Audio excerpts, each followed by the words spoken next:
Lots of people talk about chasing their dreams, but how many actually do it? Welcome to the Pursue Your Passion podcast with Tyler Kamerman.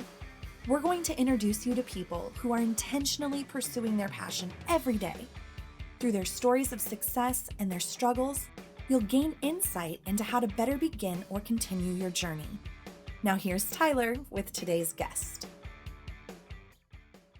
What's up, passion pursuers? Tyler Kamerman with you as always. Today, I am coming from the Harry Potter studios. That's right, the studios beneath the stairs of my home, with a solo cast for you. So I'm excited to be with you today. I'm excited that you're with me on this journey. If this is the first time you're tuning in, you're in for an action-packed morning. If you've been with me for a while, thank you. Thank you for listening. Thank you for telling your friends. Thank you for telling your family. I hope that every time you jump on this podcast, that this is an inspiring time for you. So I want to jump right in and give you a little bit of an update from the last time that we did a solo cast like this. So I let you know that I had gotten stuck with pursuing my passion outside of my day job, which I absolutely love, and walked through, kind of where I was at, where I knew I needed to get. So that is a great episode to go back to if you found yourself in a stuck spot. So since that time, I have organized my priorities and I've begun sticking to a routine for scheduling guests for the show. And I've gotten back to my personal time blocking, which has been huge. And I implemented time blocking at work, and this has been massive. I've never been in a role where I have multiple, and when I say multiple, I mean more than like two or three, like quite a few different ongoing projects going on. And what I found is because I can't just grab one of those projects and knock it out, that I've started to get more anxious at work. And setting aside time to work on each of those projects has not only made me more productive. And when I say set aside time, like I block that time on my calendar and say, I'm going to work on this project right now. And I really ignore pretty much everything: emails, phone calls, unless it's my boss, either my work boss or my life boss, my wife, or the school, that type of stuff. But I really have just started focusing on one thing, because as much as we think it's great to multitask and like, oh, I'm so good at multitasking, like our brains are much more productive. And there's lots of books on this, articles that you can read, when we focus on one thing. So I have implemented that at work, and not only has it made me more productive, it's lowered my anxiety. I can just feel that having that focus has, yeah, I mean, it's just helped me to relax and be more productive. So if you haven't looked into time blocking, I would highly, highly recommend it. Also, I have gotten back to submitting to creative projects. So like voiceovers and acting projects. I've started doing that regularly, and I've had 2 auditions for projects that are filming in Chicago. Now, it's been a little bit since that audition, so I'm guessing I didn't get it, but that feels really good for me as well. That would be tough if I booked something, to work into my busy schedule, but I'd figure it out, and I know that that's another thing that God has led me to, that part of pursuing my passion is continuing to stay open, continuing to put myself out there for those creative projects. And I've still had the opportunity to do more voiceover work here locally, which is fantastic. I need to get back on camera. I love doing that type of work and have had some opportunities there, but scheduling has not worked out. But anyway, point that I'm making is, made that step and that commitment to be submitting for those projects again. It really does just feel good to know that by setting aside some time and implementing some forgotten strategies, that my anxiety level has decreased. And like I said, my productivity has increased, not just at work, but on this pursue your passion journey that you're riding along with me on.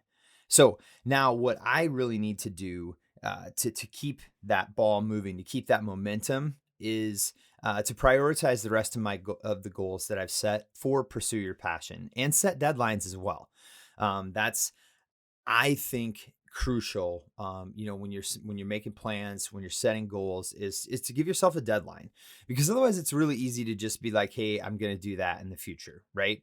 So some of those things for me include regular blogging, finishing my one sheet, and starting to promote my public speaking, and then organizing my notes and beginning a first draft of my book. So those are really the big next steps for me. And obviously there's little smaller steps that go into that, but that's what's on the horizon for me.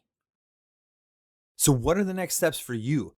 As you listen to, the intro, the first 5 minutes of the show, I really want you to be thinking, okay, what have I been putting off? What have I left in the corner? Or maybe you are rolling at full steam and it's like, okay, what's next? What's the next step? So wherever you're at in the journey, always be thinking about where your next what the next thing is for you. And, I'm just going to jump right into, I love doing recaps of the people that I've talked to. And I'm so excited about, this podcast journey, because each week I'm talking to somebody new that is intentionally pursuing their passion. And what a neat mix the last group of three has been. I'm just going to jump right into it. Brandon Hart is just this amazing story of hobby turned side hustle, which eventually allowed him to quit his job and now has morphed into a company that has multiple offerings. This is like the I talk about it all the time. Your passion doesn't need to be your job. In fact, a lot of times it's not. And that doesn't mean you need to quit your job. Sometimes it just means you need to find something, I would say, like my creative space. Like I figured out that I needed to be more intentional about pursuing the acting and the voiceover, with no real thought of saying, hey, I can do that full time living in Des Moines, Iowa. But in order to stay passionate about the job that I was doing, I knew that I needed to revive that passion outside of my job. So I know we talk about that a lot, but a lot of times that's where it starts. And sometimes that's where it stays. It's just about having that hobby. That never becomes anything more than that, but that you take so much pleasure in that it makes you, a better person to be around at home. It makes you a better person to be around at work, because you're actively pursuing that passion. Well, the neat thing with Brandon is he started with a hobby, and that hobby, like I said, morphed into a side hustle, and then eventually, allowed him to quit his job. And now he has multiple employees and multiple offerings through that job. And it's a great story. I really encourage you to go back and listen to the full one, but I'm just going to share a few of the takeaways that I had. And, when talking about trying to find your passion, Brandon said, sometimes you got to let your hobbies get out of control. He's a great example of that, because by letting his hobby get out of control, he's now running his own company. Now, that's not always the way that it works, but don't be afraid to let those things that you're passionate about take legs, and let them run mm, on their own. You know what I'm saying? Like, don't put constraints on them, because you never know where something that you're passionate about might take you. Another thing that Brandon said that I thought was really interesting is sometimes it's about figuring out what you don't want in order to really know what you do want. I've heard that said with relationships before. I haven't really necessarily heard it talked about in a job, but as soon as we got into that conversation, I'm like, yeah, it makes complete sense. You know, Sometimes in order to be really happy, and I use that, you heard this stutter there, but I use that word loosely because happiness is so subjective. But anyway, I digress. It really is sometimes about figuring out what you don't want in order to really know what you want. So that was also, as we were talking about kind of finding that passion, or knowing what's right for you.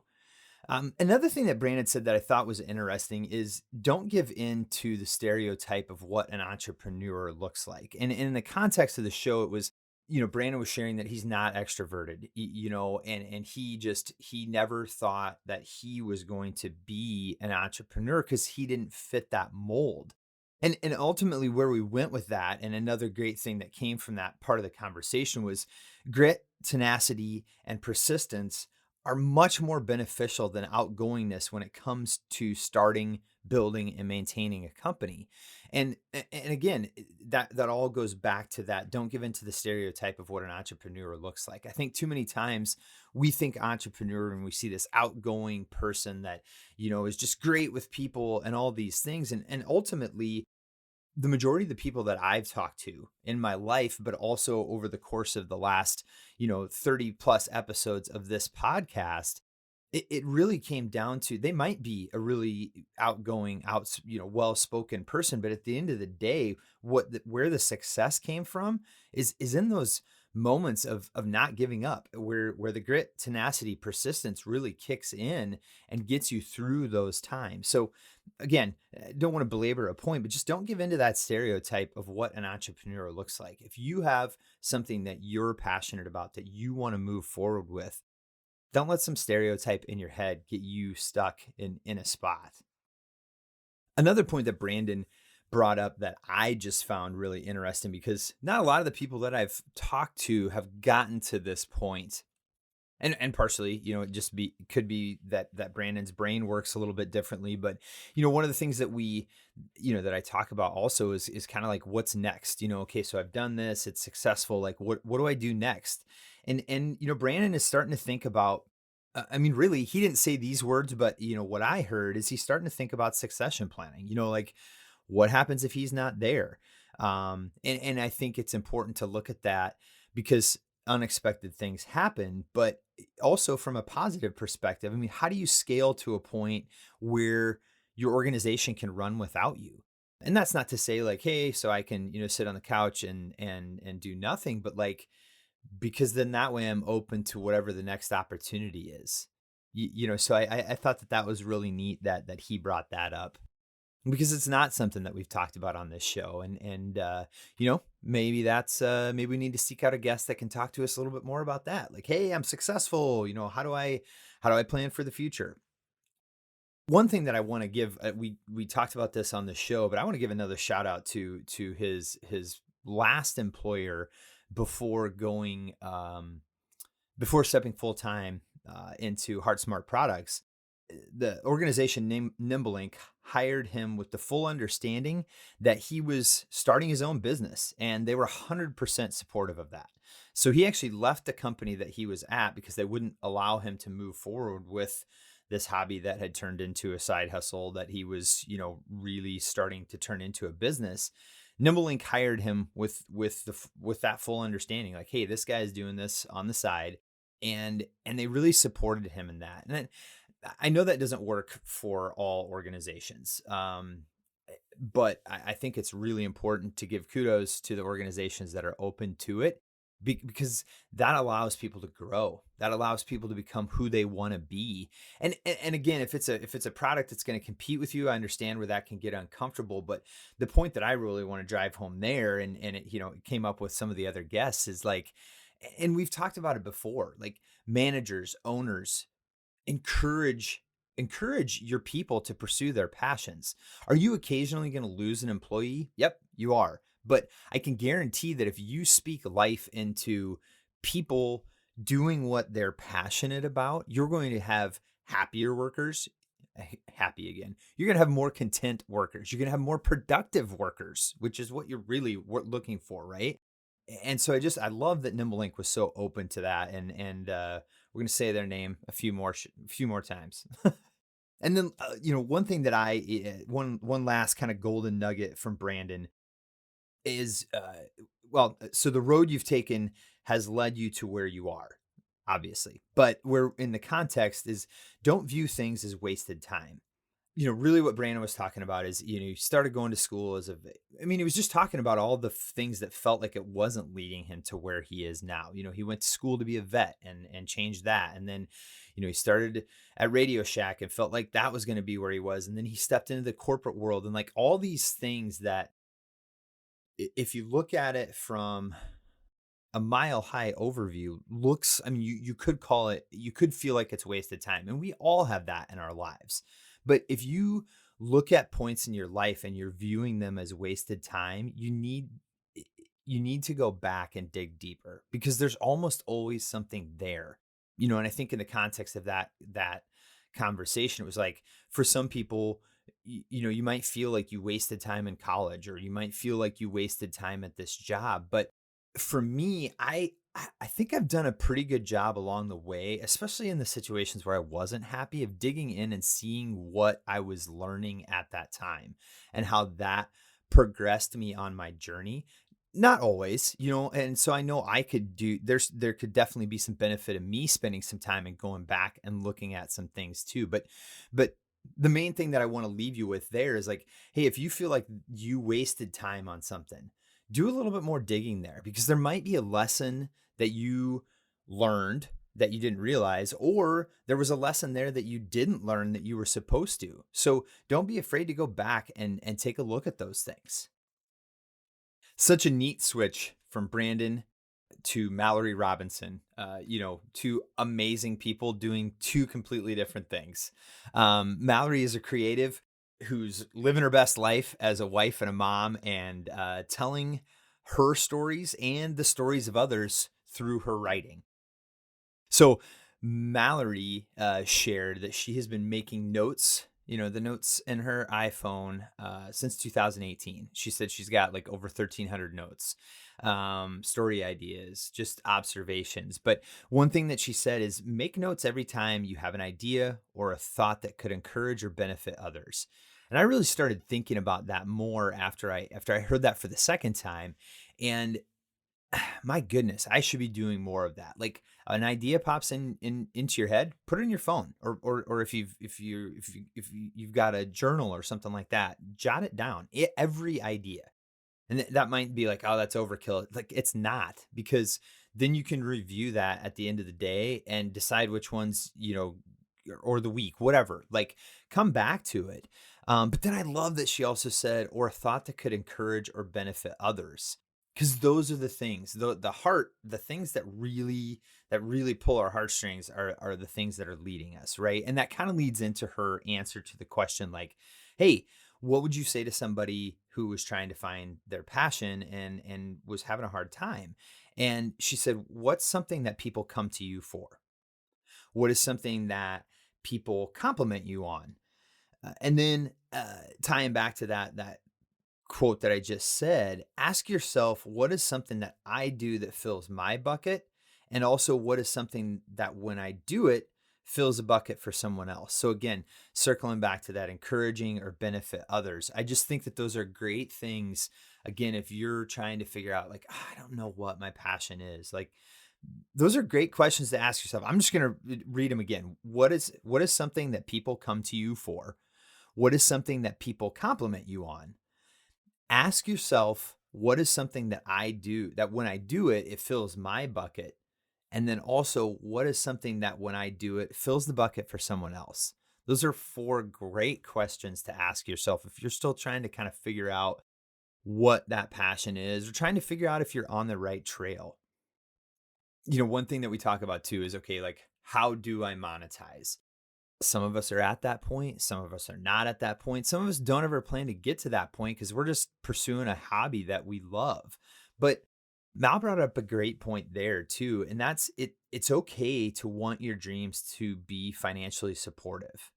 And she's like, I think some people need to hear that because if you have a real passion project, like if it's something that started from the heart, maybe it's volunteering your time somewhere and all of a sudden you saw like, hey, there's another need in the community, and then you start doing that and all of a sudden you realize that you have the opportunity to start a nonprofit or something along those lines. And maybe it's not even that altruistic. Like with Mallory, it was about, hey, it's okay for my writing to make me money. That's where the heart of where that conversation came from.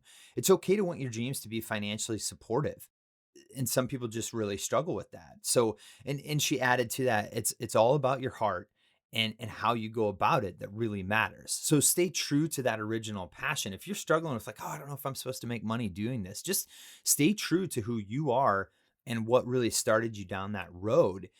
And it's okay to make money from that.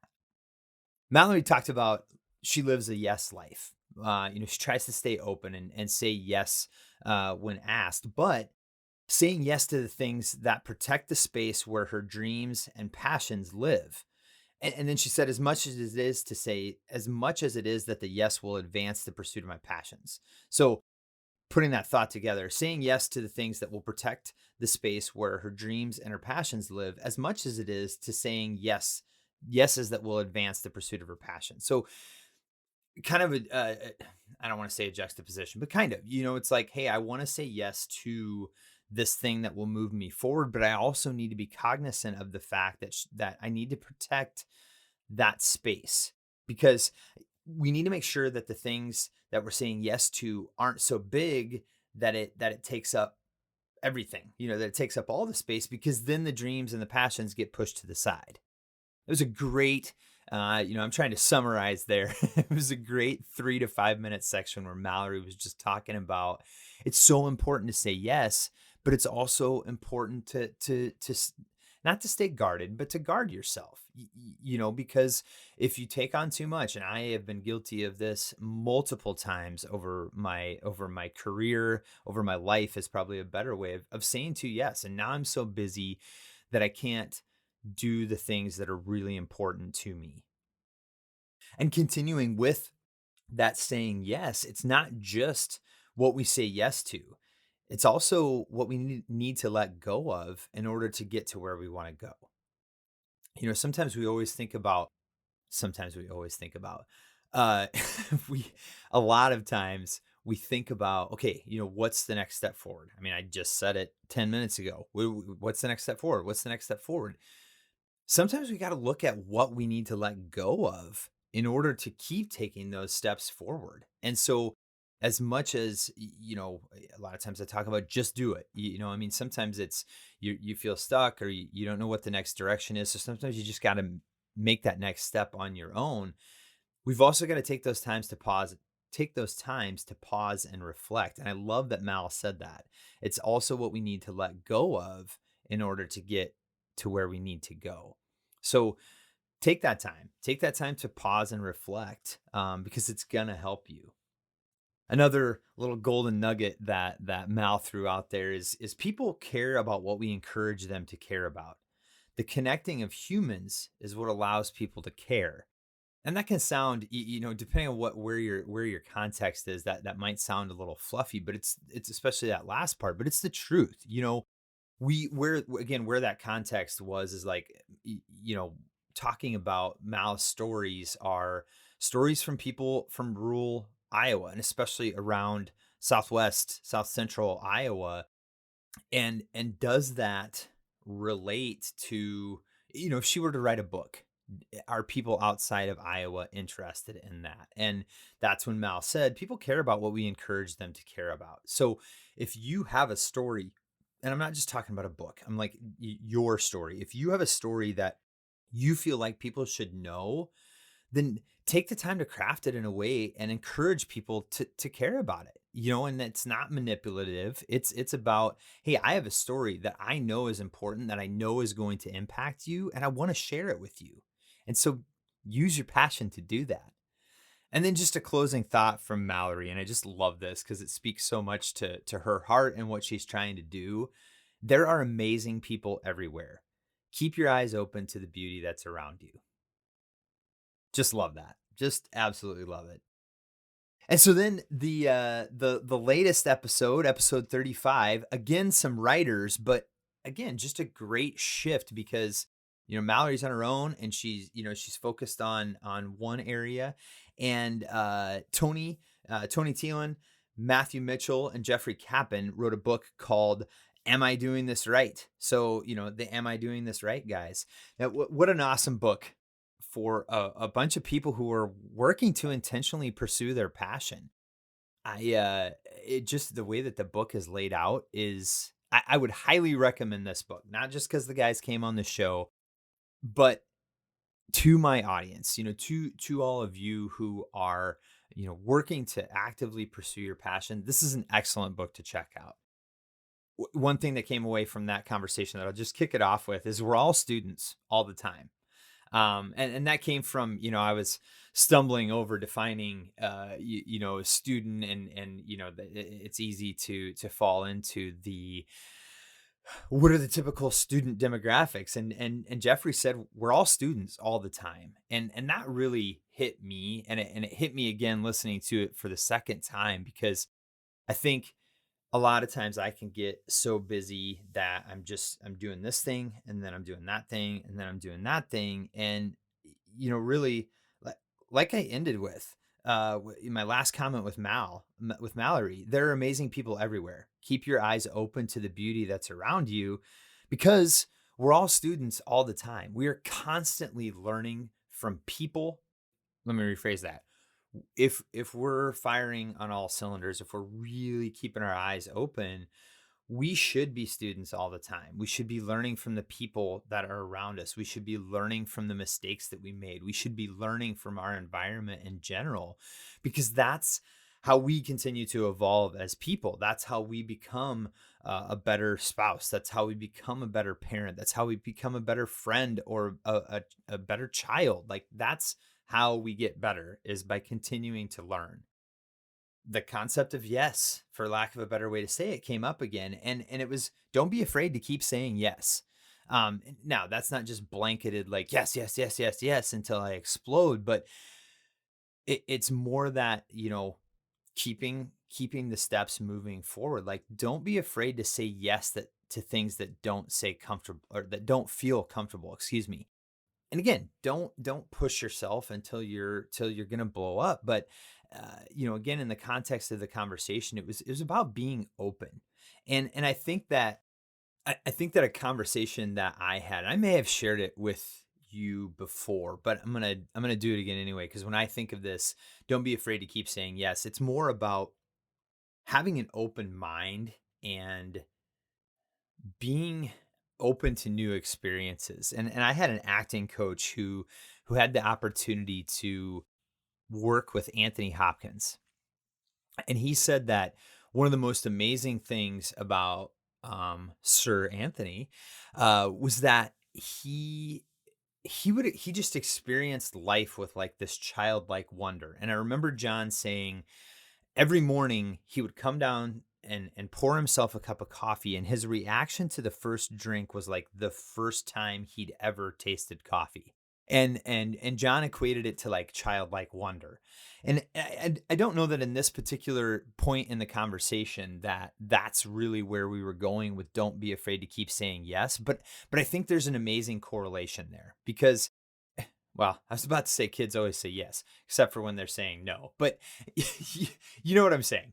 Like, they have this openness, they have the childlike wonder, like I just said. And the more we can live like that, sure, it's easy. I shouldn't say it's easy. I'm sure it wasn't easy. It's not even easy for Anthony Hopkins, but I hear the cynic in your head already starting. Well, of course, all that guy's got to do is, go to set, once a year, and, teach acting classes. It's easy. Well, sure, it might be easier for him in that context, but I mean, I'm working with my kids on this. It's about our mental attitude. And I don't want to go too far down a rabbit hole here, but like, don't be afraid to keep saying yes. Is try not to say no. Try not to have a negative attitude. Every morning we have the opportunity to wake up and decide that today is going to be a good day. I know I've referenced, Adam Carroll from my West Des Moines Leadership Academy, talking about that, how he tries to start every day at a level 10, and he's trying to get his kids to do that as well, because the world throws so much junk at us that if we don't make the decision every morning to start at a level 10, man, if you're at a 10 and you get some stuff thrown at you, then hopefully you bounce off it and you're still at an 8. And then maybe after lunch you get a little bit more, and you're down to a 7, or maybe even a 6. And at the end of the day, there's something else. And now you're at a 5 or a 4. You're still moving forward, but man, if you start that day at a 5, now you're at a 1 or a 0 by the end of the day. So anyway, I digress. Don't be afraid to keep saying yes, but make that conscious effort to be open to new opportunities, and put yourself in a positive frame of mind so that you can move forward with those opportunities. Another big one that came away from that conversation is don't be afraid to ask for help. No matter where you are in your career, where you are in your project, don't be afraid to ask for help. And, that was sort of in the context of what if you're in the middle, what if you're working on something and you don't know what the next step is, or you're feeling stuck? And it really is so important for us to realize that. I think we all can, I'm not saying we all do, but we all can have problems asking for help. Sometimes, you're the new person on the totem pole, or you're the new person on the job, and you don't want to ask for help because you feel like you need to prove yourself. Or you're that mid-level person, and you've been doing the job for a while, so you don't feel like you should have to ask for help. Or I'm using these in the job situation, not so much on the pursuing something on your own, but then even as a leader, sometimes you get into this spot where, well, I'm the leader, I don't need to ask for help. And in all of those situations, we need to. I mean, there's so much benefit. Not, I mean, obviously the obvious is the collaboration piece. Like, new ideas are going to help you keep moving forward, but in each of those situations, there's benefit. And I think it's especially important to point it out as a leader. If you go to someone underneath you for help, that just builds that relationship so much stronger. And it gives them the opportunity to, get the sense of, hey, I'm helping the leader here. And so you're building them up at the same place. And I don't want to belabor a point, but I think we get so self-sufficient that we forget that most, most people enjoy helping. Most people are happy to come alongside you and help you get headed in the right direction again. In a similar vein, in a spot where you're stuck, I love Matthew said, it's okay. You're okay. You're not your project and you're not your job. And I think too many times we find our identity in our job, or we find our identity in the project that we're working on. And so when something doesn't go right in one of those spots, we're devastated, right? And so I love that he pointed that out. You're not your job, you're not your project. You're okay. When things are tough at work, obviously we're gonna at least take some of it home with us, but try not to. You're not your job. You are you, and you're so much more than the job that you're doing. There was and you're gonna have to go back to the episode to get the full context. And again, I already said you should read the book. I'm gonna say it again. You should read the book. But there was a quote that Matthew shared from there was a quote from the book that inspired one of his students. And the student said, I wish I would have found my voice sooner, and I would have been the hero of my story more often. And that really hit me. I've never had an issue talking. That's probably obvious to anybody that's listened to more than one or two episodes of this show. But I just think about where this particular student was coming from and how important it is that we find our voice. And if we haven't had a problem finding our voice, I think it's on us to help others find theirs. So that piece really, and it, you know, for me, that's really that's part of what this show is, right? Is like helping other people find that voice, find what they're supposed to be doing, or if they found what they're supposed to be doing, keep chasing that so that they can find a bigger voice, that they can find a stronger platform so that they can start helping other people find their voice. But then the last part of what she said, I would have been the hero of my story more often. That's about building confidence. That's about finding our place in the world. That's about, yeah, I mean, it about being the hero of your story. And when we can start being the hero of our story, like I just said 30 seconds ago, we can help other people do the same thing. Mitch Matthews started a new podcast, and it's daily for the most part, called Encourage the Encouragers. And I would encourage you to check that out. If you're somebody who is on that path of encouraging others, I mean, that's what the podcast is. I mean, he's just out there trying to encourage people to go encourage others, because the more we're all doing that, the bigger impact we can make, right? I also learned through the conversation with the "Am I doing it right?" guys, that E plus R equals O. Yeah, we got into equations. Um, Not really. Event plus reaction equals outcome. And obviously you hear that and you're like, well, duh. But that was in, we were talking about you own your own destiny. It was either Matthew or Jeffrey brought up the fact that Tony would talk about E plus R equals O. And you own your own destiny, right? We can't control the events that surround us. Like we sometimes we can, the majority of the time, we don't have control over the things that are happening, the things that are happening to us, the things that are happening around us. But we always have control over the way that we react, right? Again, something that I'm talking to my kids about.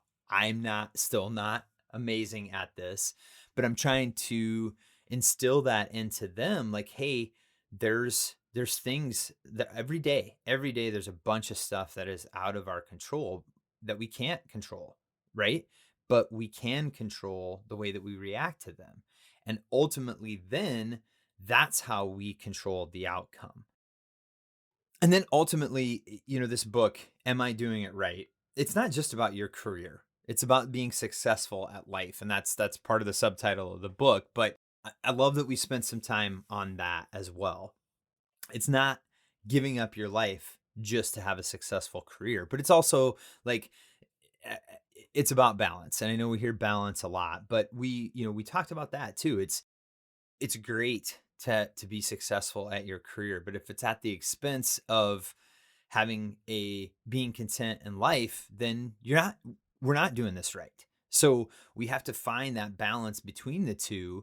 And again, that might sound cliche, but I think it's something that in the chase for success, and again, let's put it in more in context of what we're trying to talk about. Like, as you are pursuing this passion, and sometimes that passion stays a hobby like we've talked about, but when it starts to morph into a job and maybe even a company that you're creating, we have to make sure that it doesn't just become about the success of that passion, because ultimately that we have to keep tabs on how we're doing in life. And I'm doing air quotes right now and you can't see that, but we started chasing that passion so that we felt more alive. If that passion overtakes us and our life quality starts suffering, then then we're going down the wrong path, and we're kind of defeating the purpose, right?